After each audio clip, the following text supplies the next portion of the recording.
प्रिय विद्यार्थियों, गोपाल विद्यालय इंटर कॉलेज कुरान प्रयागराज के कक्षा 12 विषय नागरिक शास्त्र के आज के इस शिक्षण सत्र में आपका स्वागत है। विद्यार्थियों, इसके पहले के वीडियो में आप लोगों ने सोवियत प्रणाली क्या है, उस प्रणाली में क्या क्या विशेषताएं थी, उस प्रणाली के क्या दोष थे, क्या कमियां थीं आदि को देखा था।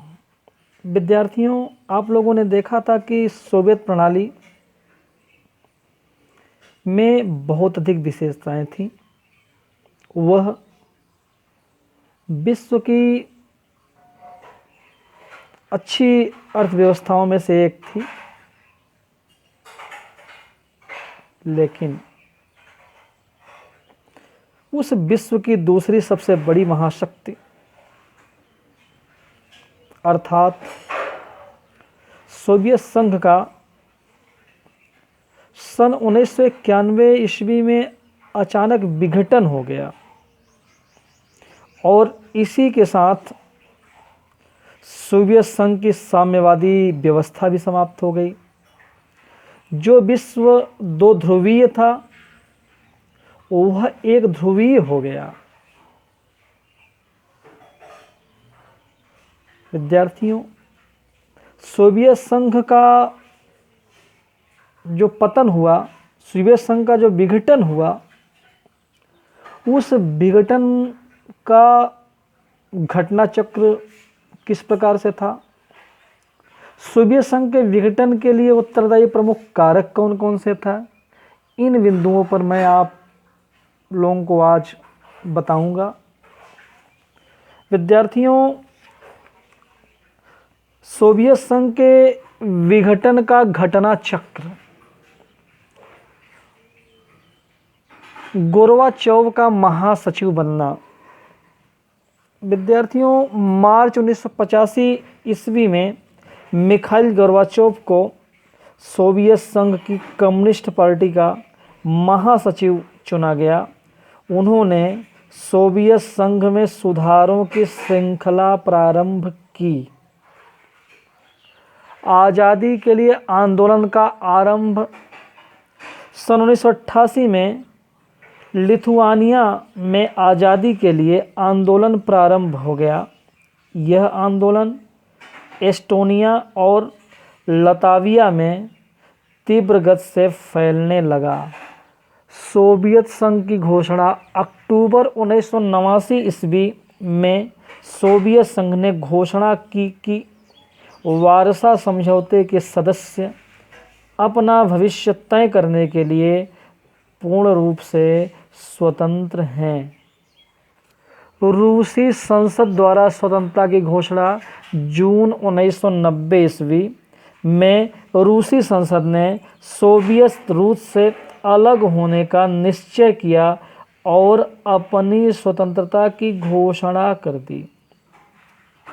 लिथुआनिया द्वारा स्वतंत्रता की घोषणा मार्च 1990 ईस्वी में लिथुआनिया ने सोवियत संघ से अलग होने की घोषणा कर दी। इस प्रकार सोवियत गणराज्य से अलग होकर स्वतंत्रता की घोषणा करने वाला लिथुआनिया प्रथम राज्य बना। येल्त्सिन का कम्युनिस्ट पार्टी से इस्तीफा जून 1991 ईस्वी में बोरिस येल्त्सिन ने सोवियत संघ में जो कम्युनिस्ट पार्टी थी उससे इस्तीफा दे दिया। वास्तव में बोरिस येल्त्सिन को कम्युनिस्ट पार्टी का प्रमुख बनाया गया। गोर्बाचोव ने इन्हें मॉस्को का मेयर बनाया था। बाद में इन्होंने गोर्बाचोव की आलोचना करना प्रारंभ कर दिया।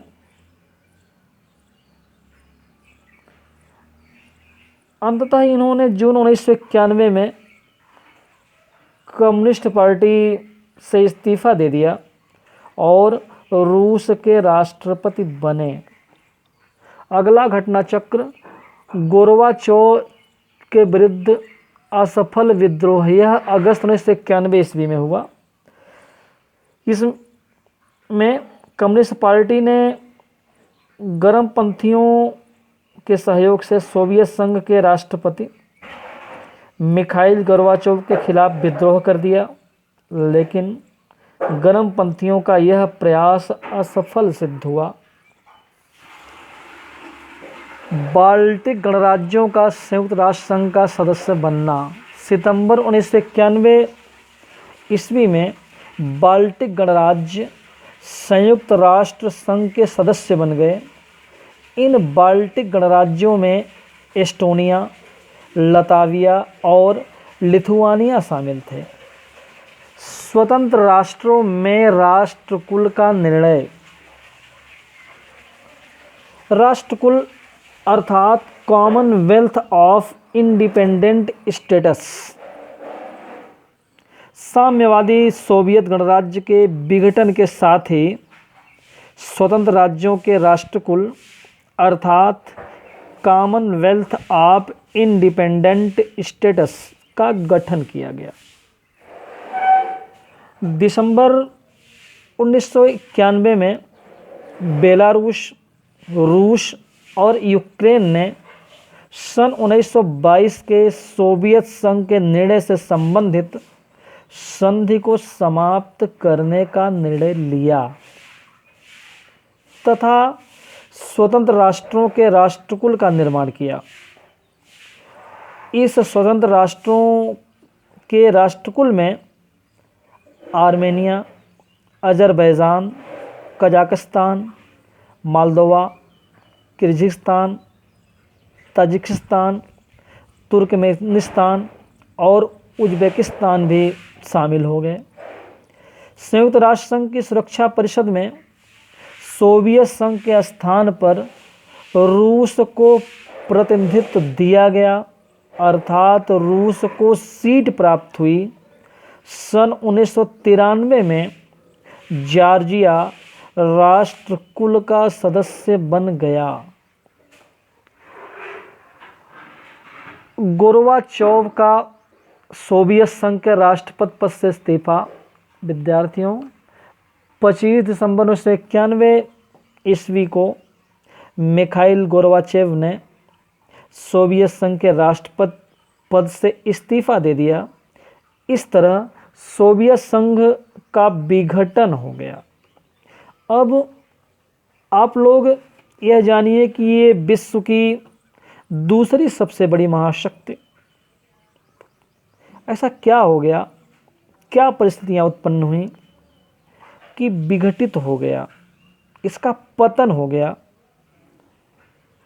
सोवियत संघ के विघटन के लिए उत्तरदायी प्रमुख कारक आपके सामने हैं। इसका पहला कारक था राजनीतिक आर्थिक संस्थाओं की आंतरिक कमजोरियां। बच्चों, सोवियत संघ की अर्थव्यवस्था वर्षों तक रुकी रही। इससे उपभोक्ता वस्तुओं की व्यापक कमी हो गई और सोवियत संघ की एक बड़ी आबादी अपनी राज्य व्यवस्था को संदेह की नज़र से देखने लगी थी। सोवियत संघ की राजनीतिक व आर्थिक संस्थाएं अंदर से कमज़ोर हो चुकी थीं, जो जनता की आकांक्षाओं को पूरा नहीं कर सकी। फलस्वरूप वह स्थिति सोवियत संघ के पतन और विभाजन का कारण बनी। संसाधनों का अधिकांश भाग परमाणु हथियार एवं सैन्य साजो सामान पर व्यय करना। सोवियत संघ की अर्थव्यवस्था में बाधा गतिरोध आने के पीछे एक कारण स्पष्ट है कि सोवियत संघ ने अपने संसाधनों का अधिकांश भाग अत्याधुनिक और खतरनाक परमाणु हथियार एवं सैन्य साजो सामान पर व्यय किया। साथ ही उसने अपने संसाधन पूर्वी यूरोप के अपने पिछलग्गू देशों के विकास पर भी खर्च किया ताकि वे सोवियत संघ के नियंत्रण में रहें। इससे सोवियत संघ पर गहरा आर्थिक दबाव पड़ा। अर्थव्यवस्था का यह गतिरोध आगे चल कर के सोवियत संघ के पतन का, सोवियत संघ के विघटन का, सोवियत संघ के विभाजन का कारण बना। औद्योगिकरण के क्षेत्र में पिछड़ना।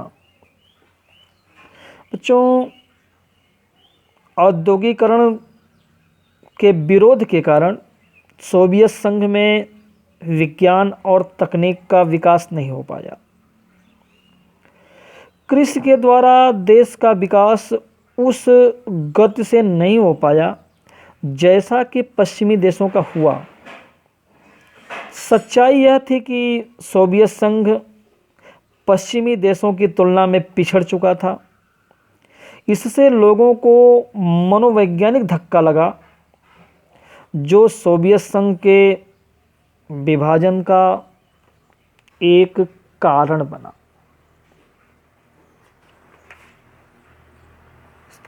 कम्युनिस्ट पार्टी का अंकुश सोवियत संघ के विघटन के लिए उत्तरदायी प्रमुख कारकों में यह भी एक कारक है।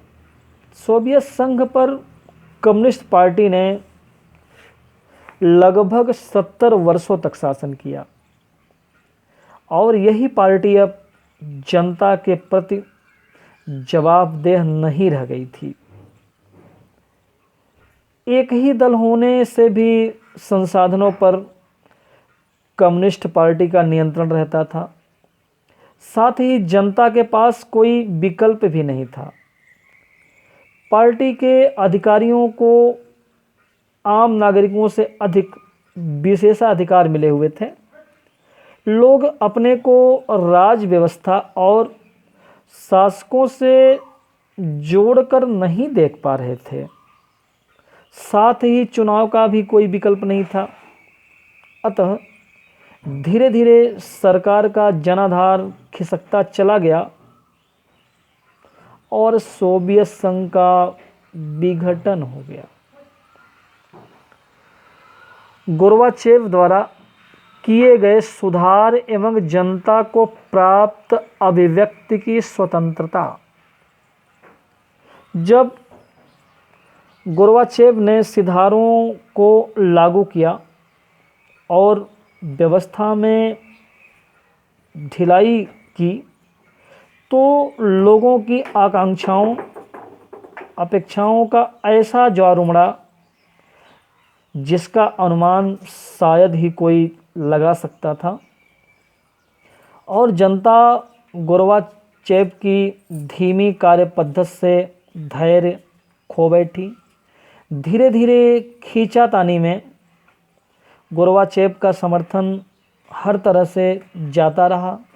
जो लोग उनके साथ थे उनका भी मोह भंग हो गया और उनके द्वारा किए गए सुधार सोवियत संघ के लिए संजीवनी नहीं बल्कि विष का काम किए और सोवियत संघ का विभाजन हुआ। राष्ट्रवादी भावनाओं और संप्रभुता की इच्छा का उभार। रूस और बाल्टिक गणराज्य जैसे एस्टोनिया, लताविया और लिथुआनिया, साथ ही यूक्रेन तथा जॉर्जिया जैसे सोवियत संघ के विभिन्न गणराज्य इस उभार में शामिल थे। राष्ट्रीयता और संप्रभुता के